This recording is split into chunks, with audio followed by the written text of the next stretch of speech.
इस वक्त की बड़ी खबर, सोनिया गांधी ईडी दफ्तर से बाहर निकली हैं। 3 घंटे की पूछताछ के बाद सोनिया गांधी निकली हैं। ईडी ने उनसे सवालों की एक पूरी फेहरिस्त रखी थी उनके सामने। दूसरे राउंड की पूछताछ पूरी हो चुकी है। सोनिया गांधी ईडी दफ्तर से बाहर निकली हैं। सीधी तस्वीरें हम आपको दिखा रहे हैं। सोनिया गांधी गाड़ी में बैठी हुई नजर आ रही हैं, मास्क लगाए हुए। सोनिया गांधी ईडी दफ्तर से निकली हैं। संवाददाता जितेंद्र शर्मा इस बड़ी खबर पर हमारे साथ जुड़ गए हैं। जितेंद्र, पूछताछ पूरी हो चुकी है, 3 घंटे चली पूछताछ, क्या जानकारी?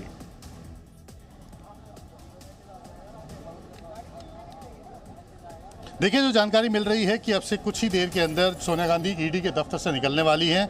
उनकी पूछताछ जो है आज की हो सकता है कि पूरी हो गई हो, लेकिन अभी कुछ कहना जल्दबाजी होगी। लेकिन ये माना जा रहा था कि 2 बजे तक सोनिया गांधी की पूछताछ होगी और उसके बाद उन्हें अगले राउंड की पूछताछ के लिए फिर से बुलाया जाएगा। लेकिन अभी आधिकारिक पुष्टि इसमें नहीं हुई है कि आज की पूछताछ खत्म हुई है या नहीं हुई है। लेकिन इतना ज़रूर है कि फिलहाल सोनिया गांधी अब से कुछ ही देर के बाद पूछताछ के बाद दफ्तर से निकलने वाली हैं। उसके बाद ये पता लग पाएगा कि उन्हें लंच ब्रेक दिया गया है या फिर आज की पूछताछ खत्म हो गई है। लेकिन आज 11 बजे सोनिया गांधी यहाँ पर पूछताछ के लिए आई थी और उसके बाद से 11:15 बजे सोनिया गांधी से यहाँ पर पूछताछ होनी शुरू हुई थी, जिसके बाद से लगातार पूछताछ चल रही थी।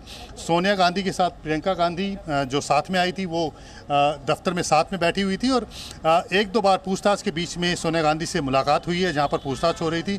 क्योंकि जिस वजह से प्रियंका गांधी रुकी हैं कि सोनिया गांधी की तबीयत खराब है और उनको बीच बीच में दवाई देनी होती है, इस वजह से। लेकिन जो पूछताछ का सिलसिला था वो लगातार जारी था।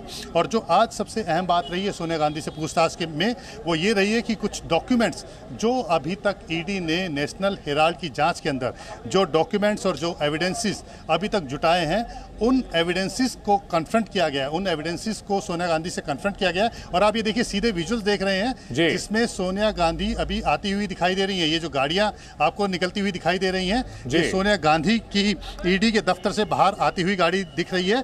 यानी कि जो अभी की जो पूछताछ है वो खत्म हो गई है। और ये देखिए, अब ये जो गाड़ियां हैं, सिक्योरिटी जो कॉन्वॉय है, जो jet plus security Sonia Gandhi को मिली हुई है, वो गाड़ियां निकलनी शुरू हो गई है। सबसे पहले सिक्योरिटी कॉन्वॉय निकला है और उसके बाद ये देखिए, ये जो दूसरी गाड़ी है, सोनिया गांधी और प्रियंका गांधी, ये दूसरी जो गाड़ी है, इनोवा गाड़ी नंबर 2 जो गाड़ी है, इसके अंदर सोनिया गांधी और प्रियंका गांधी बैठे हुए हैं और ये निकल गए हैं। और यहाँ से निकल करके माना जा रहा है कि अब ये सोनिया गांधी प्रियंका गांधी के घर पर जाएंगे और वहाँ पर कुछ देर रुकेंगे। और उसी के बाद आगे पता लगेगा कि क्या सोनिया गांधी को फिर से बुलाया जाएगा पूछताछ के लिए। क्योंकि जिस तरह से पिछली बार जब पूछताछ हुई थी, जब पिछली बार पूछताछ के लिए बुलाया गया था 21 जुलाई को, तब भी 12 बजे सोनिया गांधी आई थी पूछताछ के लिए और 2:30 बजे पूछताछ के बाद वो निकल गई थी। आज 11 बजे सोनिया गांधी पूछताछ के लिए आई हैं और ठीक 2 बजे वो पूछताछ के बाद से निकल गई है। माना यही जा रहा है कि पूछताछ जो है वो छोटी रखी जाएगी। उम्मीद भी यही की जा रही थी कि 2 से 3 बजे तक जो है सोनिया गांधी से पूछताछ होगी, छोटी पूछताछ रखी जाएगी। लेकिन जो पूछताछ का सिलसिला है सोनिया गांधी से, वो लंबा चलने वाला है। छोटी पूछताछ रखने का मकसद ईडी का सिर्फ यही है, क्योंकि जिस तरह से उनकी उम्र है, जिस तरह से कोविड उनको हुआ था और कोविड के बाद जो बीमारियां हुई थी उनको, जिसकी वजह से वो काफ़ी लंबे समय तक गंगाराम अस्पताल के अंदर दाखिल भी रही थी, उन सब हालातों को देखते हुए ईडी ने इंतजाम किए हुए थे। 2 एम्स के डॉक्टर यहाँ पर रखे हुए हैं, एम्बुलेंस रखी हुई है।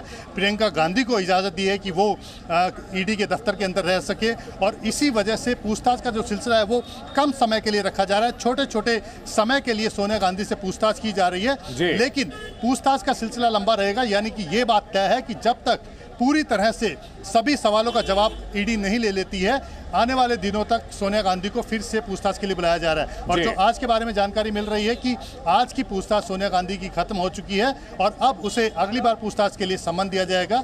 आज जो पूछताछ की गई थी उसमें ईडी को, जो अब से पहले पूछताछ हुई है उसमें जो डॉक्यूमेंट्स ईडी ने रिकवर किए हैं और जो पूछताछ में अब तक जो सबूत जुटाए थे, उनमें से कुछ सबूतों के आधार पर सोनिया गांधी से आज ईडी ने पूछताछ की है। उन सबूतों के साथ कन्फ्रंट कराया गया था, जिसमें सबसे अहम यही था कि जब कागज जिस तरह से ये लोन दिया गया था, तो उसमें जो यंग इंडियन पार्टी बनाई गई थी वो सुमन दुबे और सैम पिट्रोदा ने बनाई थी। लेकिन जो लोन दिया गया था वो मोतीलाल वोरा की तरफ से दिया गया था, क्योंकि वो काफ़ी लंबे समय तक पार्टी के कोषाध्यक्ष रहे थे। सोनिया गांधी इस दौरान कांग्रेस की अध्यक्ष रही है और ये दोनों, सुमन दुबे और मोतीलाल वोरा, दोनों एक ही पार्टी से जुड़े हुए थे। यानी कि दोनों ही कांग्रेस के सदस्य हैं, कांग्रेस के मेंबर हैं। लेकिन बावजूद इसके, जब इस डील को लेकर के, राइट ऑफ करने को लेकर के बातें हो रही थी, तब कांग्रेस पार्टी की तरफ से मोतीलाल वोरा, क्योंकि वो कोषाध्यक्ष थे, और यंग इंडियन की तरफ से क्योंकि सुमन दुबे पार्टी बनाने वाले थे, सैम पित्रोदा और सुमन दुबे ने पार्टी बनाई थी जी, कंपनी, तो उस कंपनी की तरफ से सुमन दुबे साइन कर रहे थे, जबकि दोनों एक ही पार्टी के थे। तो आखिर ये किस वजह से हुआ?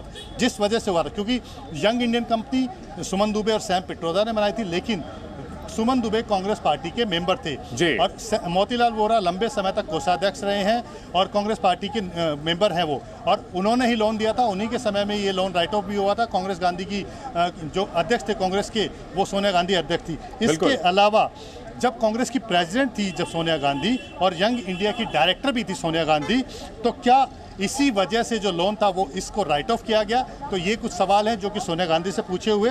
जबकि इसमें एक अहम सवाल ये भी है कि जैसे ही यंग इंडिया बनी थी उससे पहले 50 लाख रुपए कहाँ से आए? जबकि ये भी बात सामने आ रही है कि जो 1 लाख रुपए, जैसा कि बताया कि कोलकाता की एक शेल कंपनी है, उसने यंग इंडियन कंपनी को 1 करोड़ रुपए का लोन दिया था, जो कि ब्याज मुक्त लोन था, जो कि बाद में रिकवर भी नहीं किया गया उस कंपनी की तरफ से। तो आखिर वो लोन कैसे दिया गया था, और उस लोन के आने से पहले कैसे 50 लाख रुपए का इंतजाम करके सीधे राइट ऑफ कर दिया गया था? यानी कि राइट ऑफ पहले कर दिया गया था और लोन बाद में आया था। तो ये कुछ सवाल है, और इसमें तो सबसे अहम बात है वो ये कि सोनिया गांधी और राहुल गांधी को क्या सीधे तौर पर इसका फायदा नहीं पहुंचा है? क्योंकि 76% की जो शेयर होल्डिंग है यंग इंडियन कंपनी के अंदर, वो सोनिया गांधी और राहुल गांधी की है। बाकी जो 24% की जो शेयर होल्डिंग है वो मोतीलाल वोरा और ऑस्कर फर्नांडिस की थी। इसका मतलब ये है कि यंग इंडिया का जो मालिकाना हक है एक तरह से, वो सोनिया गांधी और राहुल गांधी के पास है। सोनिया गांधी ही कांग्रेस पार्टी की अध्यक्ष थी, सोनिया गांधी ही यंग इंडियन की डायरेक्टर थी। सोनिया गांधी की कांग्रेस अध्यक्ष रहते हुए ही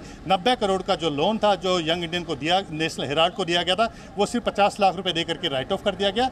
तो ये सब बातें हुई। जितेंद्र, आपने बहुत विस्तार से बताया कि किस तरह से ये पूरा मामला शुरू हुआ था और इसमें कितने सारे सवाल हैं जिनको लेकर के ईडी ये पूछताछ कर रही है। रवि, कांग्रेस की ओर से बार बार दावा किया जाता है कि कोई मामला ही नहीं बनता है, जबकि यहां सवालों की फहरिस्त है। कई सारे ऐसे सवाल हैं जिनके जवाब बनते हैं और वो जवाब संतोषजनक ना मिलने की वजह से ही ये मामला चल रहा है, और कांग्रेस इसे राजनीतिक मुद्दा बना करके कहीं ना कहीं पॉलिटिकल माइलेज लेना चाहती है। बिल्कुल बिल्कुल, देखिए कांग्रेस पार्टी बिल्कुल चाहेगी ये बताना कि कहीं ना कहीं उसके पार्टी के नेताओं को बदनाम किया जा रहा है, गांधी परिवार को फंसाने और बदनाम करने की साजिश है।